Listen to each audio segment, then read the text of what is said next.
রান্না কমপ্লিট হয়ে গেছে, এখন স্যার আসছে। আর একটা ইন্টারেস্টিং ঘটনা আমি বলছি, ওর কিন্তু কাজ করতে করতে প্যান্ট ছিঁড়ে গেছে। আমি কিন্তু বাড়ি থেকে প্যান্ট নিয়ে এসেছি।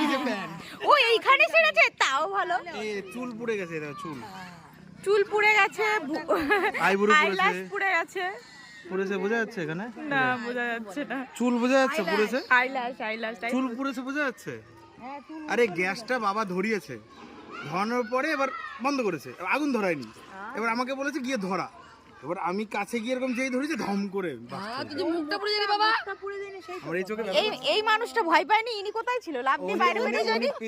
মনি পিছনে ছিল। এই যে সবাই খেয়েছিস, তোরা খেয়েছিস? আমার অবস্থাটা দেখে যা, সবাই দেখা একটু অবস্থাটা। আমার অবস্থাটা এটা ভাগ্যিস বাবা দিয়েছিল না আমার নতুন রেঞ্জটা। Perfect chef. মার কথা বাসিয়ে গেলে মা তো বেশি কথা বল। হ্যাঁ তাও মনে হচ্ছে না বলে কষ্ট হয়েছে।